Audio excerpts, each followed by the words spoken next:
to have a Genetics 101 overview presented by Ms. Rebecca Smith.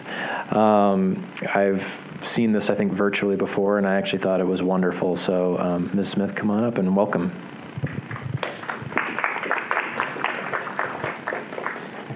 And the question is, where's your presentation? I emailed it to Liz. Okay.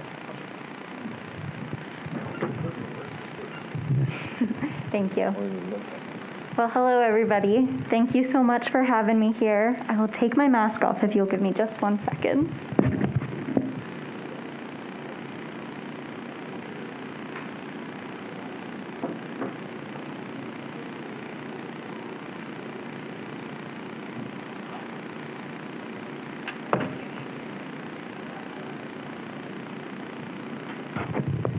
Alrighty, well, my name is Becky Smith. I am a genetic counselor here with Simon Searchlight. As genetic counselors, our hope with genetic testing is that any answers we find are an answer for families, that they maybe give a sense of understanding, that maybe it leads to a sense of community like we have here. My ultimate goal, thank you, is that genetic testing results have meaning for family, and you can't make meaning out of genetic testing results if you don't understand what those results are. So my goal for today is to take the complex genetic science that we think about every day and translate that into something that's actually meaningful for families. So I'm going to start by taking us the whole way back to high school biology, setting a good foundation, and then moving forward, hopefully in very practical terms, so that you all can look at your child's lab reports and hopefully understand what it's telling you a bit more. Definitely want this presentation to be interactive, so as we're going through it, if you have questions while I'm talking, raise your hand, give me some eyes, make a hand signal, just flag me down, and we'll definitely pause as we're going through so that your question doesn't get lost in the shuffle at the end. All right.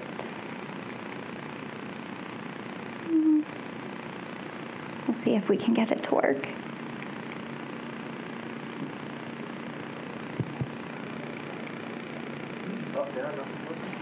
Oh, there it went for a minute, maybe. There we go. Okay, thank you. So what I will do, like I said, go back to the basics, start by thinking about chromosomes, genes, DNA. I'll then talk about some of the different basic types of genetic changes in terms of what's actually happening on the DNA level. The talk that's coming right after mine will help translate into those buzzwords of gain of function, loss of function, so stay tuned for that coming next. I'll also talk about some types of genetic testing and other basic terms you may see, and then we'll end by going through how exactly you can read your lab report and where you'll find everything that we'll talk about. I will say before diving into, to help keep sense of who all the different players, we are in the piece of the puzzle of everybody presenting today. So Simon Searchlight, who I'm representing, is a patient registry. So after families have a positive genetic testing result, you can register for Simon Searchlight online. At that point, moving forward, we'll collect a whole lot of information about your family. So from phone calls with some of our genetic counselors to online surveys, we collect a lot of detail all about your children and your families. That data is then available not only internally for our researchers, but also broadly to get out into the field. So any researchers externally can also access that data, and that way we're increasing the amount of information that we have. Okay. So our bodies are made up of billions and billions of cells. Our cells are like our building blocks. If we look at our cells under a microscope, we'll see these stick-like structures that we call chromosomes. Our chromosomes are home to our DNA. So if we unwind our chromosomes, just like we unwind yarn, round up into a ball, we see our long DNA outstretched, and sections of our DNA are then broken down to be called genes. Typically, we all have 46 different chromosomes. If you look under a microscope, they won't be arranged like this, but we do sort them from tallest to smallest and label them pairs 1 through 22. They're arranged simply by the longest to the smallest ones. Our last pair of chromosomes are our sex chromosomes. So typically, individuals who are assigned female at birth have 2 X chromosomes. Individuals who are assigned male at birth have an X and a Y chromosome. Our GRIN2B gene is located here at the top of our chromosome 12. Zooming in now to the DNA. Our DNA is spelled up out of nucleotides, and these are 4 different letters that repeat in very specific orders. Those letters are A, T, G, and C. And so then our body reads through these DNA instructions to know exactly how to work. We read our DNA in sets of 3. So 3 nucleotides code for 1 protein building block, which we call amino acids. So I like to think of this as if we're building a Lego tower. So each 3 DNA letters, this codon, tells us which amino acid should be coded for. And so each individual amino acid is like one Lego piece that we're putting together to build our Lego tower. That Lego tower is then our protein. So we're going from our individual DNA letters to our amino acid sequence to our final protein, and those proteins all have different roles throughout our body encoded by different genes. Of course, today we're thinking about GRIN2B, which, as we've heard multiple times today, is encoding a subunit of an NMDA receptor. These receptors are located at synapses in our neuron in our brain and are very important in thinking about how our brain is signaling, functioning, and sending messages. Now, we all have some DNA changes. If we did this testing for you, for me, for anybody at the grocery store, we would all see some DNA letter changes. And not all of them actually affect our health and development. Some of them just make us unique. And so that's what the genetics teams on the back end are trying to do, is to figure out, well, which of these gene changes aren't doing anything versus which of them are our answers for our children who we're doing this testing for. We call these genetic changes variants. You may see them also be called mutations, all the same thing referring to those same DNA letter changes. There are a couple different types of genetic variants we can see, especially thinking about GRIN2B. So the first one I'll talk about today represents the majority of GRIN2B pathogenic variants that we know. These are sequence level variants, and that means there's a spelling change within the DNA letters. So what typically is one letter is changed to a different one. We think about these, if we're thinking of our DNA as our instruction code, kind of like a typo or a misspelling. Now, I know we've talked a bit today about our C dots and P dots and how you put these into prediction models. I'm going to tell you what these C dots and P dots mean. So if you see a C dot over here, that's talking about the DNA itself. When we unwind our DNA, what are those letters? Next to the C dot, the first thing you'll see is a number. That helps us orient, well, what letter are we even talking about? So in this case, we start at the beginning of the GRIN2B gene and count out 928 letters. Typically, we see a G there for most people, but what we see in this case is that G is changed to an A. So that's how we read the C dot. We can also represent those very same genetic changes by a P dot, and this is the protein level. So remember how we have our DNA in letters, and then we translate that into our Lego building blocks of amino acids. P dot tells us what's happening at that amino acid level. So similarly, within our amino acids, we count 310 amino acids from the very beginning of the protein. In this case, what's typically a glycine is changed to an arginine. That's what C dots and P dots mean. Any questions there before I move on? Yeah. So, forgive me, this is a long so that C dot and the P dot are the same, or they are different? There are two different ways of talking about the very same variant. Yeah? And if it says, instead of the greater than sign, if it says, well, that's not, sorry. Yep.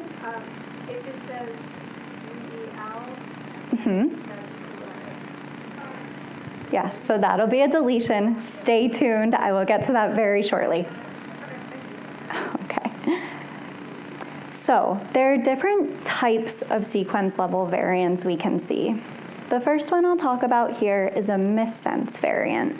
So that's when one very specific amino acid building block is shifted to another. So again, to refresh us, what this variant is telling me at the DNA level is that our 404th letter is typically a C. Now it's changed to a G.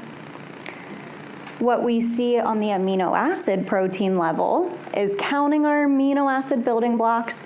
We get the whole way to our 135th building block, which is typically an alanine, and now it's changed to a glycine.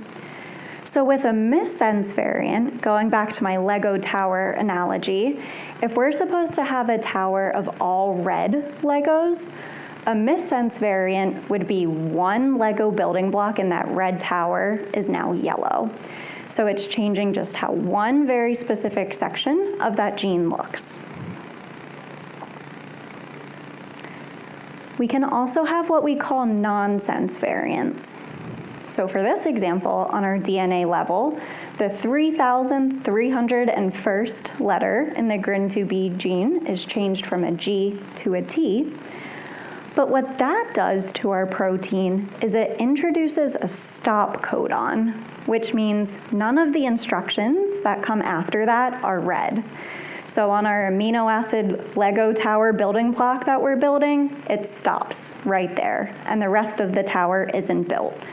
So on our protein, we have all of the instructions that came up until this point, and then it's cut off at that point. Nothing else is made afterwards. The way that you can see that a variant on a report is one of these nonsense variants is, we have a couple different ways.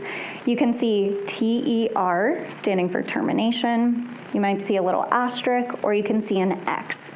All of those things tell me that the protein is being cut off right then and there. Do you have a question? Yes, it took me a while to understand that if my son has a stop codon, Okay. 75th protein. Yes. To understand that the whole DNA, the whole sequence is still there. It's just that the tRNA stops reading as soon as it sees that stop codon. Exactly. Yeah, that brings up a really good point that there are multiple steps we have to go through from our DNA instructions as they're spelled out to the ultimate protein that's eventually working in the body. So our body has to first transcribe into mRNA and then translate into protein. And so all of those DNA letters might be there, but what happens when we go from the DNA level to the amino acid and protein level is that nothing's coded for after that point, and so we don't see the rest of the functional protein being made. So you're going to be talking about potential like gene therapy? So that is not my talk, but there are some coming after me. Okay, because I know for stop codon, there's a potential of gene therapy with tRNA. Right, and so that brings up a good point in what people have been talking about a little bit this morning, and we'll talk about later today and tomorrow, that it's important to understand what a specific genetic change is actually doing, because that changes how we're going to treat it. If we're going to intervene, we need to make sure we're actually fixing what we see the problem is.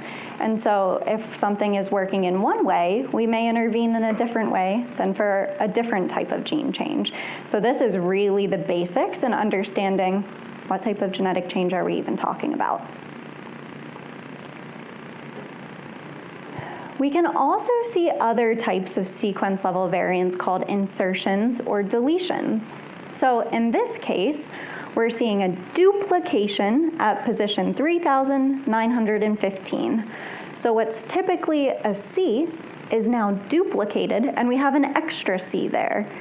Typically, we would just go from a C to an A, but now we're going CCA. Those are insertions. We can also see deletions, where maybe this C would just be cut out and we would move right on along. Oftentimes, these deletions and insertions can cause what we call a frameshift variant. So remember, we're reading our DNA in sets of 3 letters. So if we insert a new letter, well then that's shifting the sets of 3 that we're looking at the rest of the way down the DNA. So what that causes in our Lego building block is we have our typical protein, and then we have some funky building blocks that are not what we would typically expect because now our DNA code has changed. And so what we often see with these frameshift variants is we'll see some different or incorrect amino acids followed shortly by one of those stop codons that stop the protein prematurely. Now, what we've hinted to is you have to be very mindful about how a specific genetic change is actually impacting the protein function. So classically, we've begun by thinking about loss of function variants. So these are variants that generally stop the protein from working. So like we talked about with those truncating variants, so those nonsense or frameshift variants that are cutting off our Lego building tower halfway through. We presume most of the time that those are going to cause loss of function because our tower isn't built, it can't do what it's supposed to do. We can also sometimes see gain of function variants though. So rather than breaking what that protein is supposed to be doing, gain of function variants actually introduce a new function or make that protein do something different than what we initially expected. So in cases where we're thinking about neuron channels, maybe gain of functions actually increase excitability. Maybe it makes those channels signal a lot more than we would typically expect. And so gain of function variants are usually those missense variants, those ones that are changing just one building block into another, but the rest can be coded typically. I say that with a big caveat that missense variants are quite tricky and can be either gain versus loss of function. So you have to dig in a bit deeper. You can think about things like where that missense variant is located. There are specific regions within the gene we know are more likely to be gain of function. But again, I will put a pin in it for now, and that's what the talk exactly after mine will be talking about. Well, about 95% of the variants we know in GRIN2B are those sequence level variants. We can also see copy number variants. So these are much bigger pieces of our DNA that are deleted or duplicated and copied an extra time. So deletions is when a big section of our DNA is missing. Duplications is when a big section of our DNA is copied again.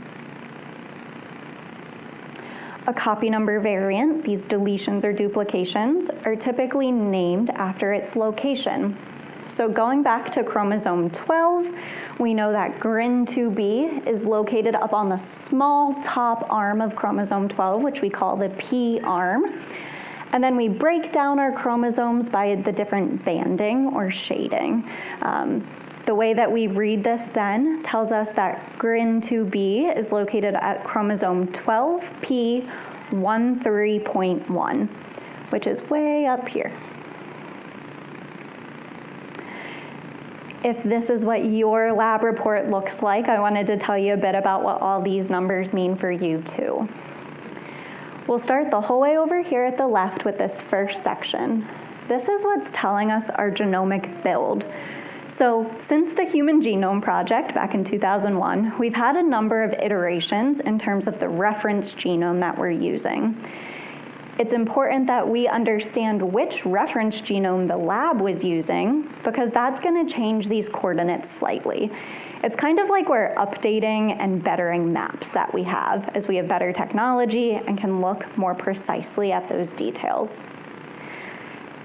Here's our chromosome location then that we've talked about. So chromosome 12p13.1, which again is putting us on the small arm, pretty close to the end. And then moving here, this long string of numbers is our genomic coordinates. So those are our very specific breakpoints telling me where exactly along the chromosome this deletion is. In this case, these chromosomes, or those coordinates, correspond to this very little red box over here that would indicate a deletion within the GRIN2B gene. At the very end of the nomenclature then, you'll see something that either says ×1, which to us indicates a deletion. If somebody has 2 copies, again, that's what we would typically expect. One inherited from mom, one inherited from dad. And then if we see a ×3, that would tell us there's a duplication, so an extra copy of this section. Any questions about nomenclature? Okay. So now, what types of genetic testing are there? So shifting directions a little bit. Historically, we would have started with karyotype. So that's what I mentioned at the beginning, where we're actually looking at pictures of chromosomes under a microscope. Karyotypes were really good at seeing if we have entire extra or missing chromosomes, or if they were really, really big, missing or extra pieces. We could see that on karyotype. You could also have microarray. So this is looking for any smaller copy number variants. So a microarray is a test that would find any deletions or duplications, missing or extra pieces.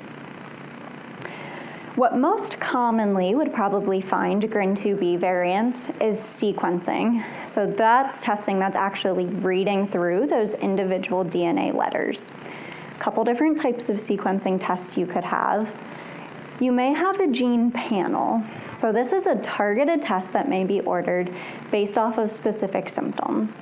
So we have panels that we can order for children with developmental delays. We have panels that we can order for children with epilepsy, panels for children with autism. And on those panels is anywhere from 5 to 500 different genes we know are related to those signs. More and more common, as it's becoming more accessible, which is great, is whole exome sequencing. So whole exome sequencing is a much more broader test, casting as wide of a net as we can. That's actually reading through all of the coding DNA letters. So that's the most thorough type of spell check that we can do. Panels and exome sequencing are more likely to find those smaller DNA spelling letter changes versus array, which was more likely to find those deletions and duplications. So we've made it to the point where we have testing, we found a gene change. What does that gene change mean? As I mentioned at the beginning, we all have some genetic variants. And so there's a very systematic way that we try to interpret and understand what a gene change may be doing. We use a lot of different pieces to try to understand and answer this question. So the types of questions I ask when I get back a genetic variant are things like, do we see this gene change in the general population? If we go to the movie theater, if we go to the grocery store, would we find people who have this same exact spelling change but don't show us medical or developmental differences? In the same token, I ask, have we seen the same sign in other people who do show similar signs to my child? We can also think about things like inheritance, if it was passed down from a parent. We can think about things like functional studies. If people are looking at this gene change in a lab, do we have evidence that it's affecting how our neurons are working? So there are many different pieces of the puzzle that go into a variant interpretation. And I'll also say this can change over time. So if your testing was 2 years old or older, bring it back to your clinician and say, hey, can you call the lab? I want to take another look at this. As we get more information, as more people have access to testing, as more functional studies are available, we'll have more pieces we can put together to make that full picture for your family and better inform our classification. So this is not a once and done. Definitely stay checked in. I'd say to ask your provider about every 2 years. There's a couple different big classes that we think about. If we're very confident that this gene change is affecting how your child's body is working and is likely to be an answer for their medical and developmental differences, we'll call that variant likely pathogenic or pathogenic. However, if there's not that much research yet, maybe there's some conflicting evidence, maybe we can't be very confident at this point that this gene change actually is your child's answer, we don't want to give a family an incorrect answer, and so instead we call it a variant of uncertain significance, or VUS. These are the ones, if you see this on your child's report, star that and check in with their clinical providers very often to see if there are any updates. Any questions about classification? At the very beginning, we had that type of designation, but we were told we would have one opportunity to go back and ask the question and save that opportunity 2 or 3 years down the road. Yeah, so it's a bit of a gamble. So there are some labs, the main one that we use primarily across the field that is used, currently offers one complementary reanalysis of whole exome sequencing. So it doesn't even go through insurance. Your provider would just send it straight to the lab, say, please look at this again. At that point, the lab actually rereads through all of your child's DNA letters, not just re-looking at the specific one. So it's a delicate game of wanting that answer and wanting to redo that testing, but also giving enough time for science to catch up in the in-between, so we have enough new information to actually make it meaningful. I agree 2 to 3 years is probably reasonable for a reanalysis. Even if you've used that reanalysis, the lab's already called your GRIN2B variant. The lab can already just ask their scientists to relook at what that change is. So it won't be a formal reanalysis in that they're not relooking through all of the letters, but their scientists are certainly able to look at publications, look at recent research, and see for a variant that has already been identified if there's new information. It's not my situation, but if a parent is in that situation, there's other, like such as Searchlight, there's other databases out there, genetic databases. Can the parents just look up themselves the variant and see if it's been already identified as pathogenic? Yeah, there's definitely other places you can start. So as mentioned at the beginning, I'm a genetic counselor on Searchlight. My main role on the project is looking at lab reports, making sure we have the most recent and up-to-date classification. We actually look at all of our VUSs annually to see if there are any updates that we can tell families about. If you have a likely pathogenic variant and you're curious if we can just push it over the hump and get it to pathogenic, certainly send us an email. I'm always happy to look. There's another website you can look at called ClinVar, CLINVAR. It definitely is more geared to providers. I will say it's not very family friendly, but you can type in and search for your genetic variant. I will say though, if you see that it's been called pathogenic, still bring that back to your provider. While it definitely gives your family a sense of understanding, we want to make sure their doctors know about it too and they're being treated appropriately in care. If it was not a genetics team who ordered your initial testing, maybe it was a neurologist, maybe it was a pediatrician, maybe they don't feel very comfortable thinking about these genetic pieces of the puzzle, you can always call the genetics lab directly, and most labs will have genetic counselors who can walk you through all these parts of the puzzle too, and also get that reanalysis process started for you. Explain the likely pathogenic and pathogenic, The distinctions.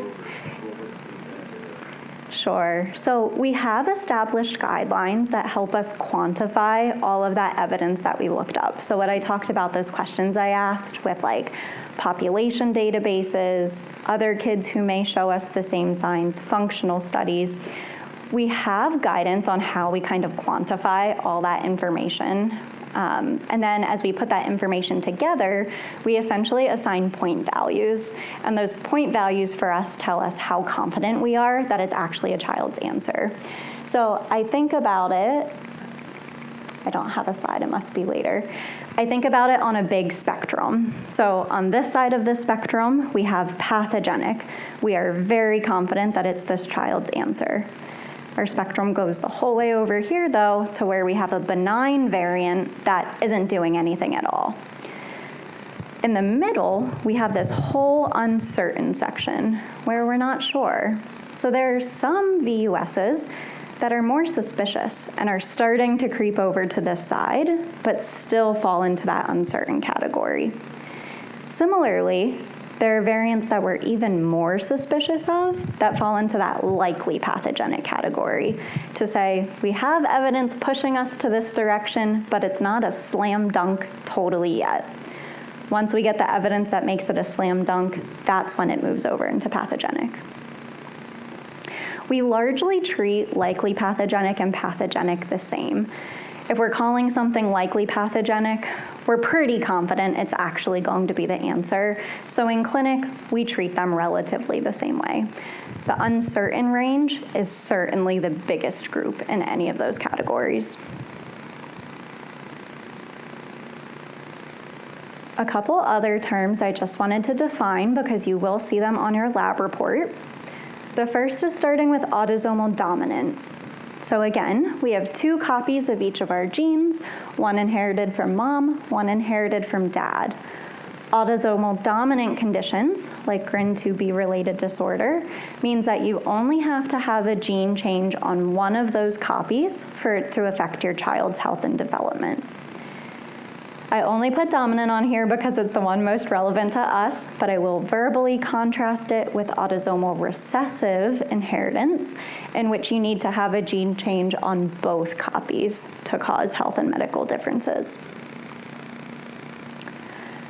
Heterozygous is the word that we use to describe when somebody has one gene change on one of their copies. I'll again verbally contrast this with homozygous, which is when somebody would have one on each copy. One of the pieces of the puzzle I mentioned that we think about is if a gene change was passed down from a parent, which we would call inherited. This is different than if a gene change was brand new, only in a child, not passed down from either parent, and that's what we call de novo. Now, it is so important to remember that it's absolutely nothing that anybody does or doesn't do that causes these totally random by chance gene changes to happen. Our body is really good at copying our DNA, but it's not perfect. And sometimes these by chance differences sometimes just happen, but it's nothing that anybody did or didn't do to cause that gene change.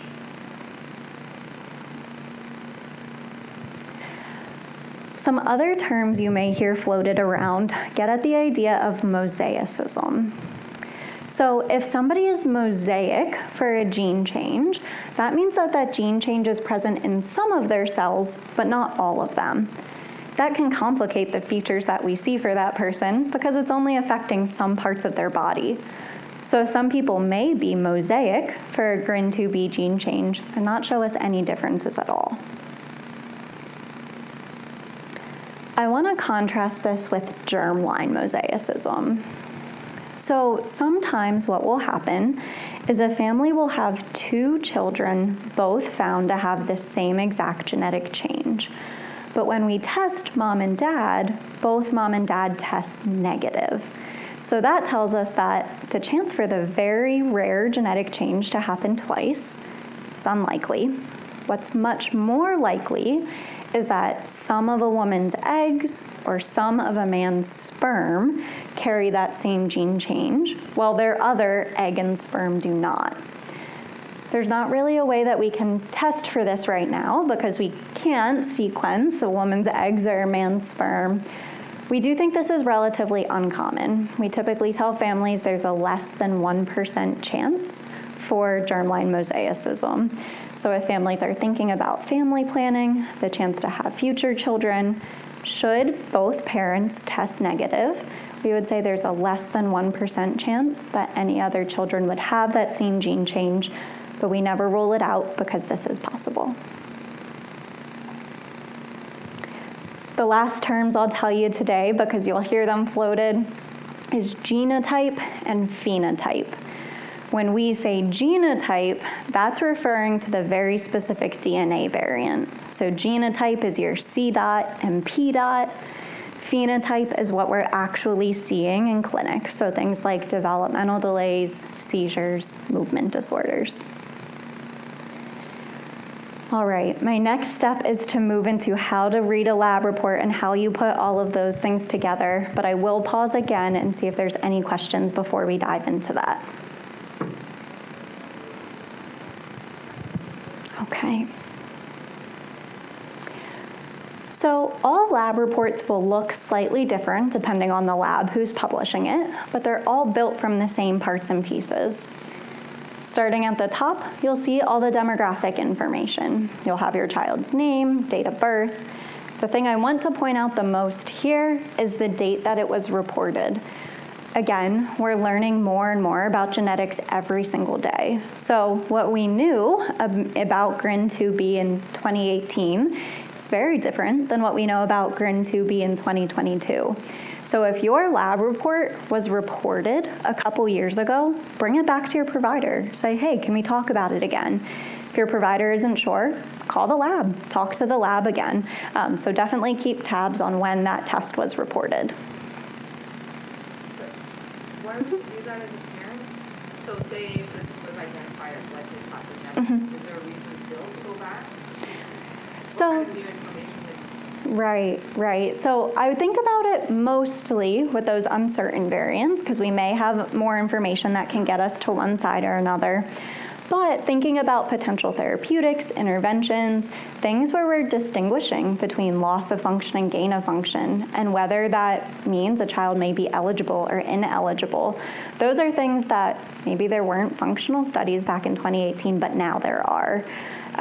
Maybe we've learned that it's one of the most common variants. And so it's nothing you have to do, but if you are curious about the gene change, if there's been other people reported, if there's new literature, certainly something you could ask.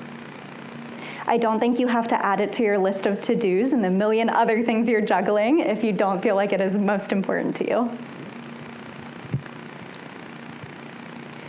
Moving down, you'll see the types of tests that was requested.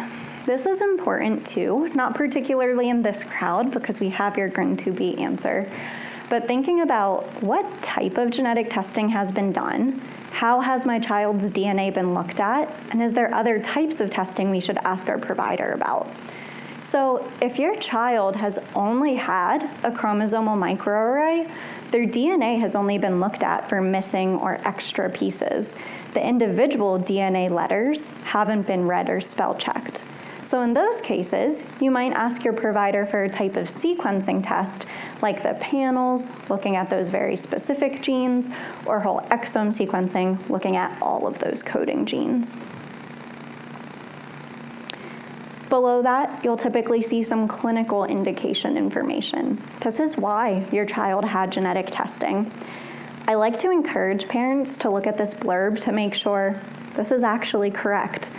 Sometimes in translating information from your clinical providers to the lab, things get a little mixed up, and there may be some information here that isn't correct, or there may be big pieces that are missing.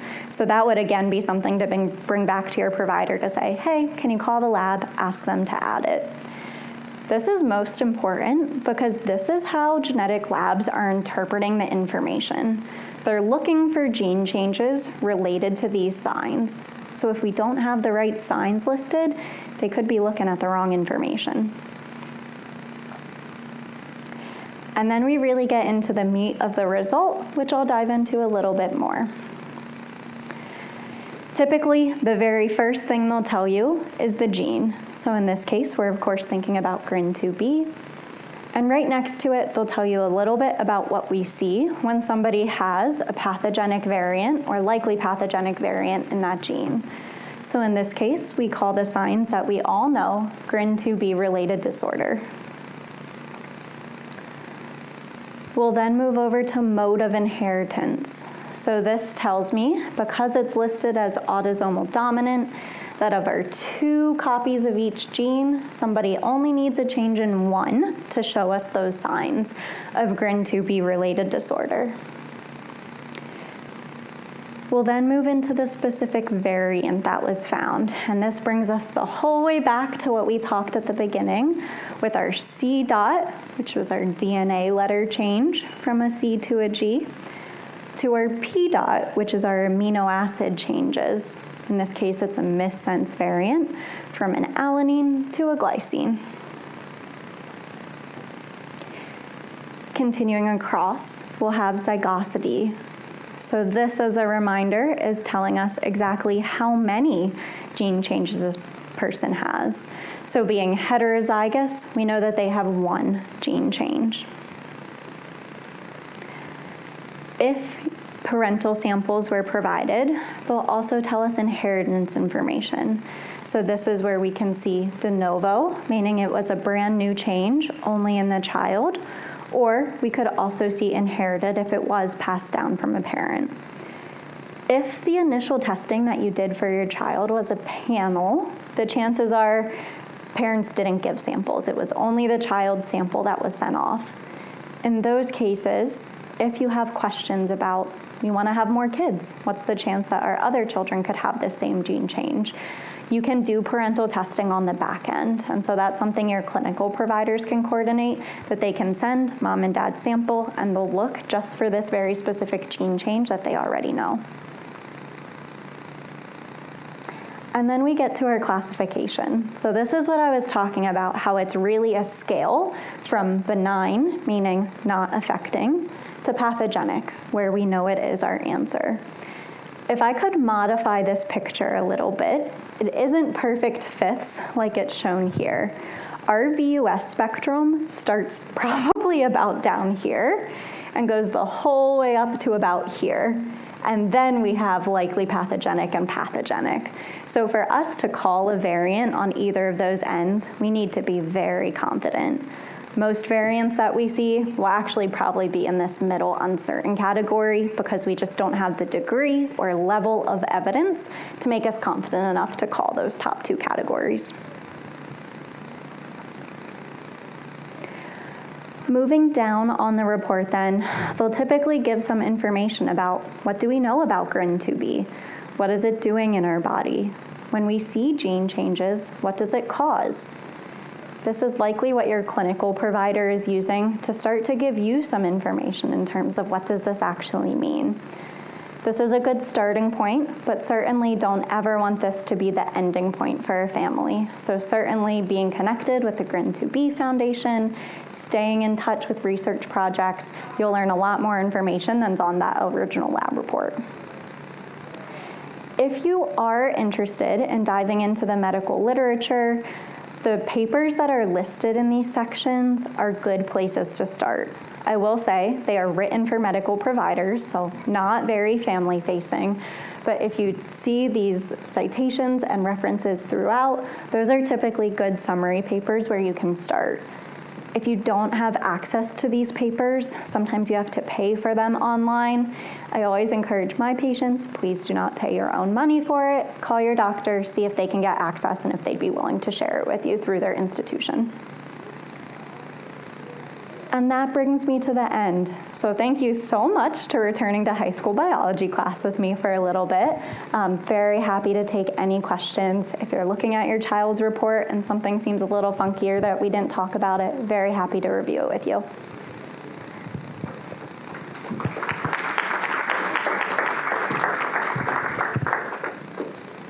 We do have a couple minutes for questions. I know people were asking them throughout. I know I haven't been consistent with the microphone, but I'm going to try to be more, so. Yeah, can you make any comment about the current status for, and this would be more for future people getting the test. When we went to do testing, the first thing we were told when the topic came up is insurance wouldn't likely cover it because it's medical research or there's no therapy or benefit from it unless you said you're going to have another child. Has any of that changed?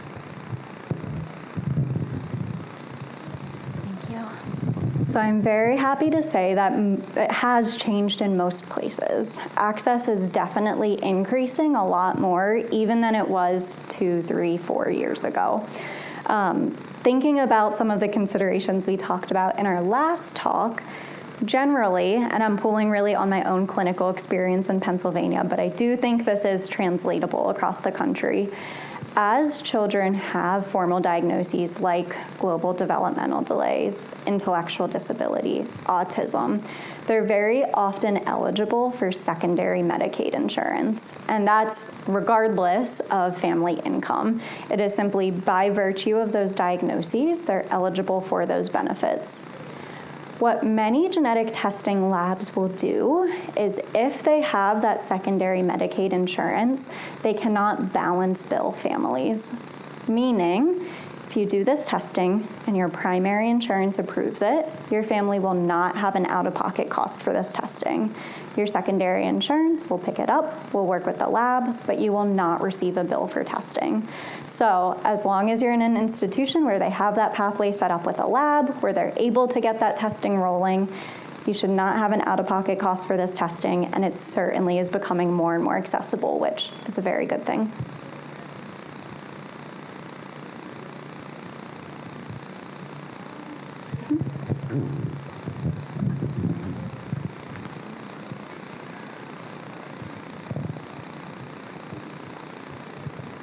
Hi, my name is VJ Ryan with Grin Therapeutics. So I know you said a majority of, I guess, the kids and subjects are in this uncertain range, and you guys yearly look at that. So I'm wondering kind of where that percentage is of where you're knocking them out of that uncertain to pathogenic or benign, just to kind of see maybe that's a point of where advancements is happening. So the kind of, I don't know if that percentage or whatever you could provide.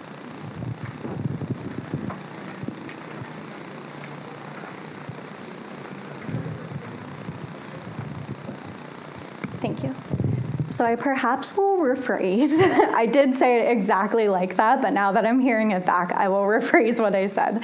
So it's not so much that the majority of variants that are being reported are uncertain. It's that that uncertain spectrum is way bigger than our likely pathogenic and pathogenic.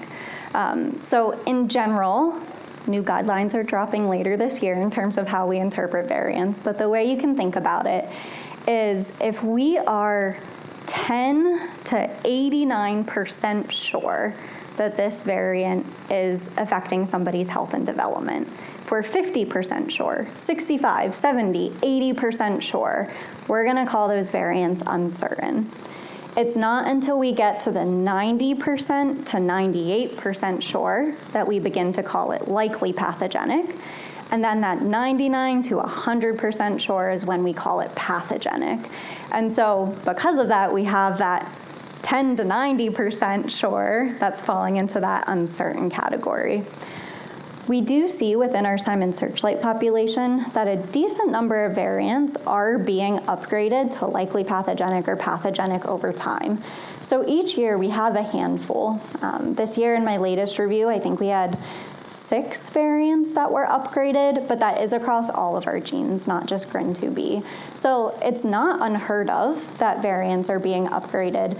I think the big pieces of the puzzle that really lead us to those upgrades are A, increasing access. So as more people have genetic testing that's available to them, we can find other patients with similar phenotypes with that same variant, and that increases our suspicion. Same thing too, as more researchers are interested in looking at variants. If we can submit more to those researchers, they do functional studies, and we see that it is affecting signaling, it is affecting how the receptor is working. That also is additional evidence that we can use to increase those classifications.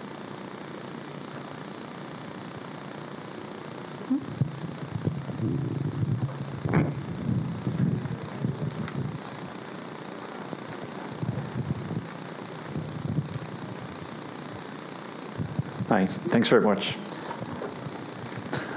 I'm just curious if there's any groups out there that are lobbying or pushing for broader population genetic testing, obviously for communities and all communities in the kind of ultra-rare diseases. Having more patient numbers is going to benefit greatly. So what can we do, or what resources can you point us to that can kind of help push that forward?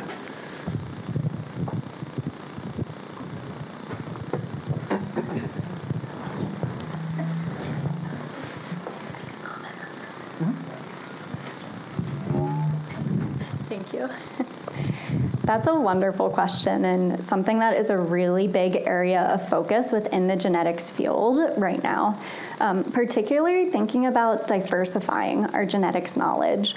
Almost everything we know is from white European ancestry. And so when we think about what do gene changes mean for people from other populations, from other ancestries, our ability to interpret those variants is a bit lower because we don't know what variation really looks like in those populations. So there are quite a number of efforts right now going forward to just get more data from those more diverse populations, which I think will benefit everybody getting genetic testing.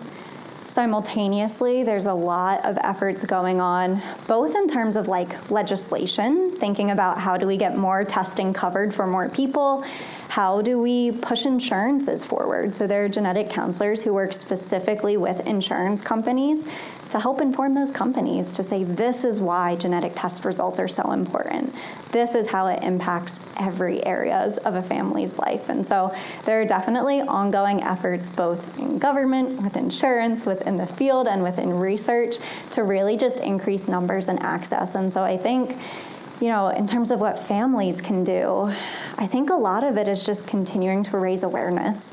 You know, I talk to families in clinics sometimes who say, I just don't know why we should do genetic testing. You know, why is it important? And I can talk until my face is blue about why I think genetic testing is important. But you guys are the families. You are the ones who are using these results. You're the one who, you know, are making meaning out of these results. And so when you're comfortable, if you're comfortable, how you're able, I think sharing those stories, building this sense of community, I think that's really important for a lot of new prospective families too.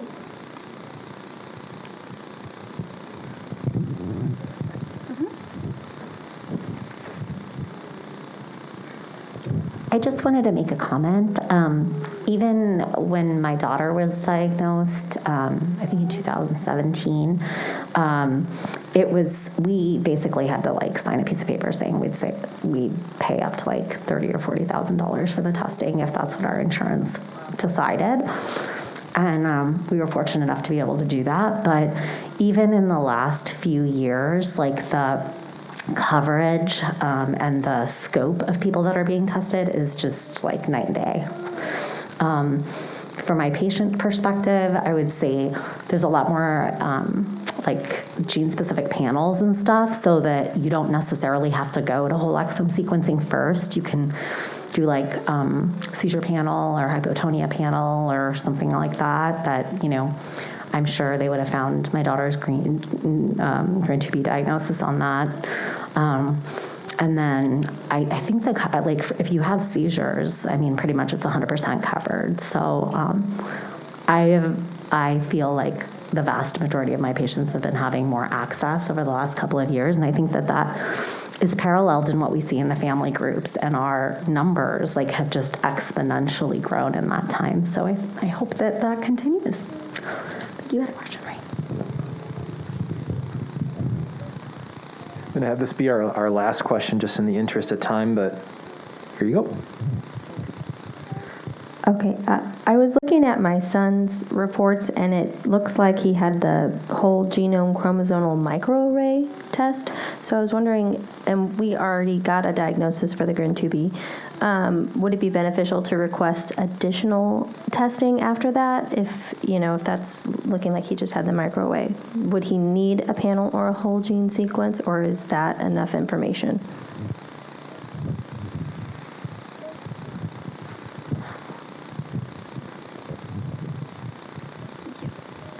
That's a great question, and one that my clinicals teams think about all the time. And so there's a couple of different factors that I would think about. The first thing I would look at is the classification of the deletion or duplication that array found. So if they're calling that deletion or duplication pathogenic or likely pathogenic, that means we're pretty confident. That probably helps explain what's happening for your son, helps us understand his history, and helps us guide care moving forward. So generally, after we find an answer like that on array, we'll pause, we'll stop, we'll make sure all supports are in place, all of the appropriate care is in place. The reason I might consider additional testing down the line is if you have other medical concerns that are not explained by this GRIN2B results. So that if there are other health considerations for your son that aren't seen in other people who have GRIN2B related disorder, well then maybe there's another genetic piece of the puzzle for him. But if what you see matches really well, if you read that description on the bottom of your lab report and it fits your son to a T, then that's probably his answer. And we found it on that type of testing, and there might not be utility in moving ahead. So I really go back to thinking about how confident we are that what that testing found actually is your child's answer. Well, thank you very much.